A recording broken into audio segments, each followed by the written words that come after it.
Hey, when I was coming up, I walked 15 miles in the snow every day to practice. There were no locker rooms. The balls had laces, and the shoes were made of canvas. What's canvas? And there were no foot lockers. No foot lockers. No foot locker. Whoa, you guys had it rough. Nobody's got more basketball shoes or more experience selling basketball shoes than Foot Locker, where it all begins. You guys have commercials, right? Cold, yeah, no heat.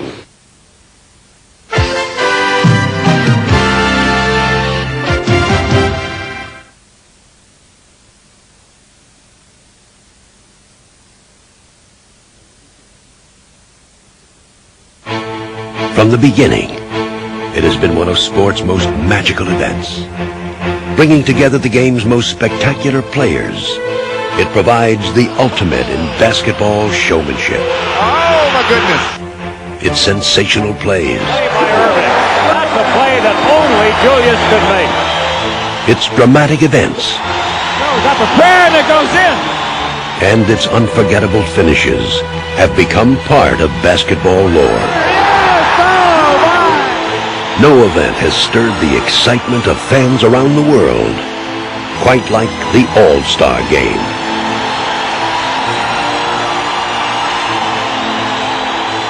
Foot Locker presents NBA All-Star Action, the greatest players and plays. The foundation of every All-Star is a dream, born in the heart of a child and nurtured by a loving worship of one's hero. But as these young men grow to ultimately replace the stars they look up to, few ever get the opportunity to thank them for their inspiration. What's your most memorable Dr. J move or story? Don't lie. Probably the most memorable moment story. Make it short, though. Of Dr. J was probably the camp that he did in Lansing. I ain't lying. That man jumped. It looked like to me from about the top of the key. And he was just in the air. And the kids was... And he said, come on. We in the air now.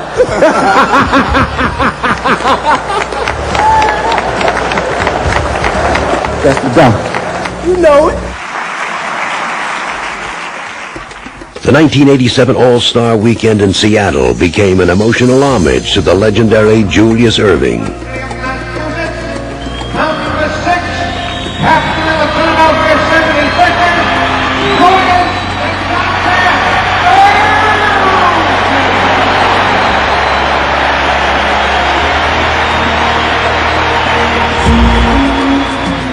Standing there, having all this happen to you, for you, I was truly overwhelmed from the beginning to the end, and it seemed as though it was indicative of the thought and feeling that I wanted to leave with my basketball public.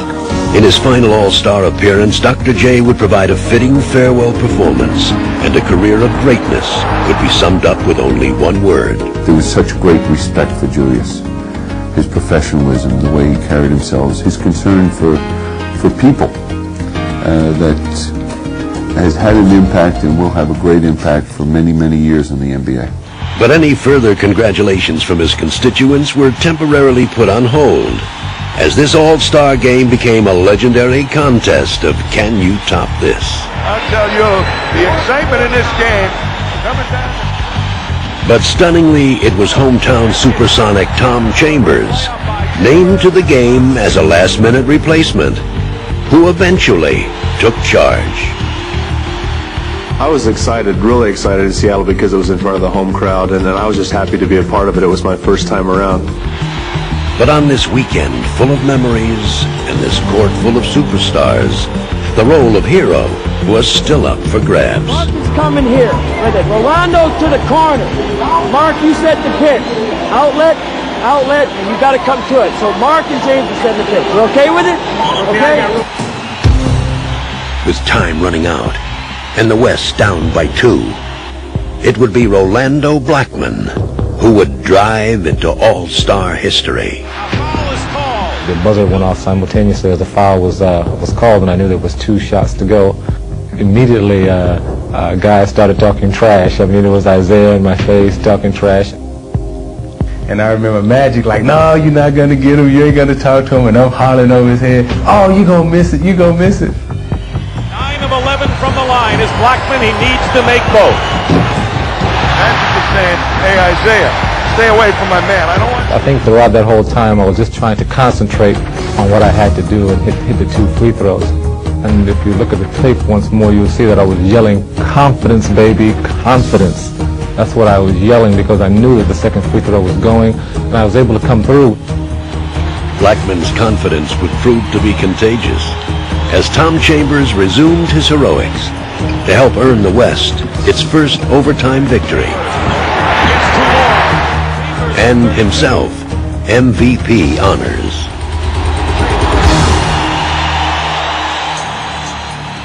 If 1987 was one of All-Star's most emotional weekends, 1986 would be one of its most historic, as this year would see the addition of one of its most compelling contests. The three-point shootout would measure contestants' long-range accuracy as well as their nerve and determination. Battling not only each other, players would also compete against the clock and, ultimately, themselves. And no player seemed better suited to face its rigors than Larry Bird, one of the game's deadliest shooters and toughest competitors. The double team in Bird. Larry, fake, fall away. Hits it! All right! I consider myself one of the better shooters in the world, and if it comes down to the last second shot, I'm the guy they should go to because I feel I'm the guy that's going to hit the shot. Williams to Bird again. Up fakes. Fires another three-pointer. Oh! Ties it up! And that's where I think that you eliminate the men from the boys down at the end of the game. Bird's the man they want to have it. Yes, indeed. Bird for 3. Yes! Larry Bird for 3 with 4 seconds to go. Celtics lead it by 1. Imagine the arrogance, the wonderful arrogance of a man who needs 2 to tie or 3 to win, has the time to do either one, and says, let's roll the dice. Appropriately, as the inaugural contest began in Dallas, Bird would launch the first salvo by boldly predicting that the winner's trophy would belong to him. He wants every advantage, whether it be a technical advantage, a physical advantage, but more importantly, a psychological advantage. While his competitors wilted under the pressure, He's going to be in big trouble. No way for him to make it into the finals. Bird breezed his way through the early rounds. Hey, I knew Bird was going to be in the final. I said that before he started. He was going to be in the final.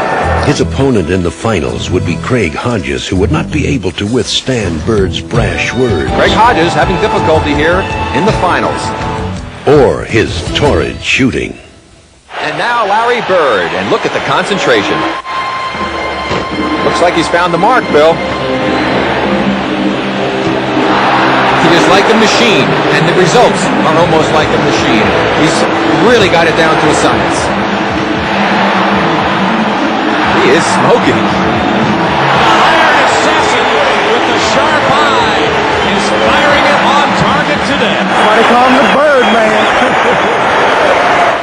That check's had my name on it for a week now, and I knew I was going to win this thing. I've been practicing, and my teammates said I wasn't going to win it, but I came back and lucked out, really. Bird's good luck would continue the next year, as he again made his way to the finals. And though this time he would be forced to shoot first, he would still seize the advantage. Let's count him as he goes. That's 2, 3. He's off to his best start. I told you, don't let him in. 5. And that's 7 points. Detlef Schrempf is lost right now. He's finished, Bob. He can't win this competition. Characteristically, Bird would put the pressure on his opponent. Has 11. Down to the end of a minute. That's 12. 13. It's going to be close. 14. He makes this. He needs this one. No! Larry Bird will win it on the miss of the 2-point ball at the end. Larry Bird defends his championship. He had the last shot, and he took a $12,000 shot there and missed it. With 2 trophies now on his mantelpiece, Larry would go to Chicago Stadium in 1988 looking for a third. But as he watched Dale Ellis pile up a 15-point final round, Dale's got the stroke going. He is just buried right now. Bird faced an uphill battle in his quest to defend his crown. He's all over the place in this track using... Come on, Dave! He certainly doesn't have that normal Bird rhythm going for himself. He does not. At 25 seconds remaining, has only 7, has to be 15. That's 8. Make it 9. And 10.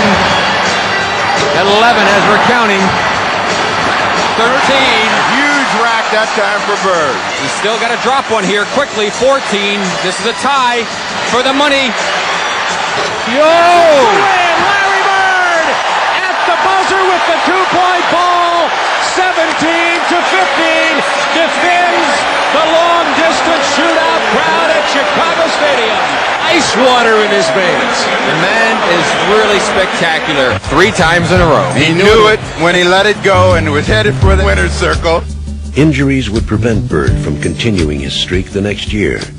But he had helped launch one of All-Star Weekend's most popular events, and will always be remembered as one of its founding fathers. During the 1984 All-Star Weekend in Denver, the NBA held its first mid-air convention, the Slam Dunk Contest. Over the years, the contest would become a marquee event that showcased the league's preeminent skywalkers in an aerial display of gravity-defying acrobatics. Look at the hang time. Look at the flying motion. As an entrant in the 1986 contest, 5'7" Spud Webb seemed the most unlikely participant in the history of the event. No one in the gym, no one watching on TV, no one sitting home on their big lazy boy chair think he can win. Taking center stage before the game's premier players, he would face off against the league's highest flyers. This is Dominique, the reigning champion. Stansberry going to be tough to beat that one. And there's the flare. Now that was power and flare. Again, here's... Though his taller competitors all seemed better equipped to impress the judges, Spud was undaunted. I knew the repertoire of dunks I could do. And, I figured if I got the first one, that I had a chance. And now, Spud's first attempt. Oh, my! 5'7", Spud Webb. Clutch two-hander. See what Spud comes up with. Oh, yes. Hey, what I tell you? Spud's unexpected brilliance electrified the crowd and captured the imagination of all those who watched him. I mean, he gets so high off the ground, it's like he's going up forever. And now his once confident opponents scrambled to keep up with him. That takes care of Gerald Wilkins, the ruling. But in the finals, he would face his teammate and defending champion Dominique Wilkins in what seemed to be an obvious mismatch. Oh, mercy. But again, Spud would rise to the occasion. A 360 for Spud Webb. Damn, I gotta go out with something more nasty than that. Dominique. Gotta be a 50 by. He took off the... Whoa! The best of the day in my view. Take that, little guy. Dunk after spectacular dunk, Spud would somehow match his superstar teammate. And Spud Webb comes through the clutch. A 50 from Spud Webb, and a deserved mark for sure. And unexpectedly, it would be Dominique who would falter first. And the judges have awarded Dominique Wilkins a 45. That's incredible. Now, alone on center stage, Spud would add a spectacular ending to one of sport's most unlikely Cinderella stories. Look, Bill, you get done, I'm leaving. Mike off the lob and reverse. Come on now. Come on. Oh my, that's the cherry on the sundae. Our new slam dunk champion was an incredible upset. Spud Webb. Spud's triumph would forever place him in lofty company alongside some of the game's most spectacular dunkers. who in over a decade of dunks have provided a highlight reel of great moments. Started, let's go! I'm shaking in my chair! Yeah! We want Nick! We want Nick! Now here's Dominic. Let's watch this. Ooh! That's what I'm talking about. The ultimate entertainer. Can you believe it? My goodness! This one looks like a good one. Yes! Now see, that's good. That's big time right there. That's creative. So here comes Carmelo.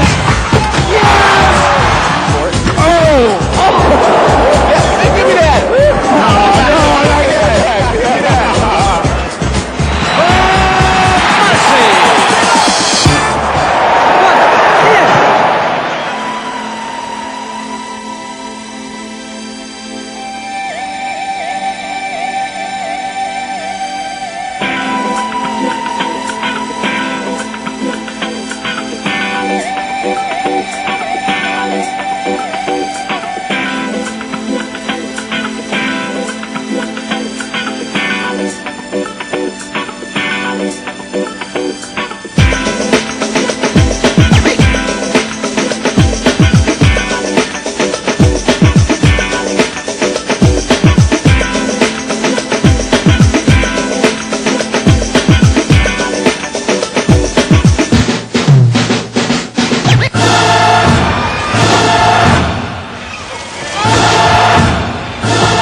While many a dunker has made their mark in the contest, the two players who have become synonymous with slam dunking supremacy are Michael Jordan and Dominique Wilkins. In 1985, Neek reigned as king of the slam, while in '87 it was Jordan's turn. But those contests were only a prelude to their ultimate and final showdown, held in Chicago, Michael's hometown.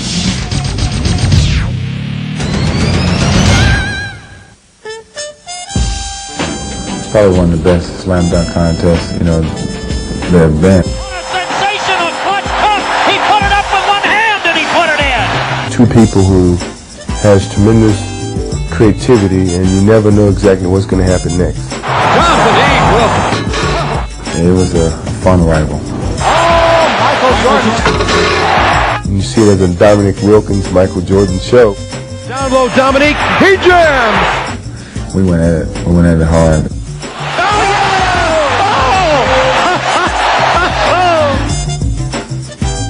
And this is what the crowd's been waiting for. The championship round. There will be a coin flip to determine who goes first.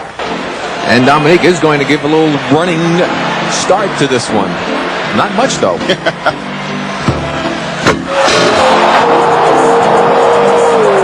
And the perfect score of 50 on that dunk from Dominique Wilkins, now the defending champion. Don't let it get the edge. You can't get the edge.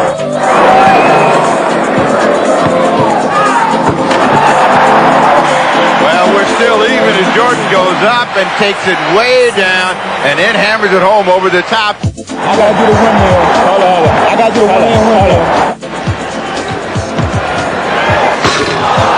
Ooh, they were impressed enough to give him a 50, his second 50 in the three-dunk championship competition. Oh, look what's going through his mind. He said earlier, sometimes he doesn't decide until he's in the air.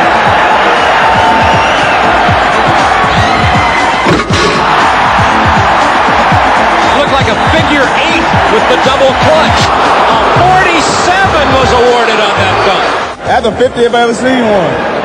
Don't worry about it. Second dunk, final round, Dominique Wilkins.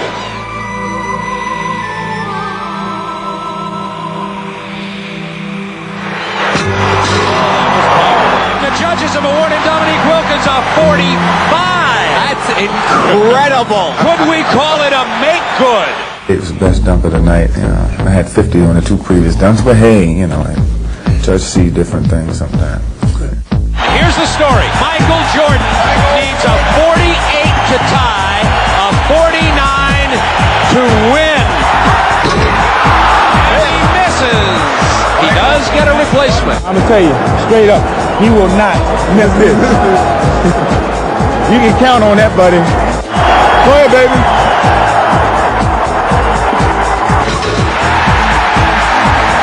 Well, the crowd lets you know what they think of it. Now we will wait for the judges. A 48 ties, a 49 wins. Michael Jordan scored 50. They gave him a 50. They gave Jordan a 50. He defends his championship. I could have won it, but you know, it was a tough situation, tough town to win it in.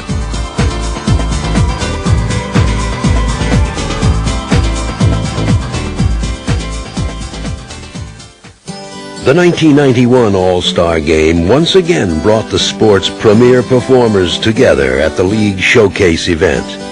But while the NBA's best would once again put their talents on display, this year they would have to do it under the most difficult of circumstances. Less than a month before, the Persian Gulf War had begun. And back in Charlotte, this 41st edition of the All-Star Game would clearly take on a special meaning. We're just trying to play our part, and hopefully that we can bring some joy, some laughter.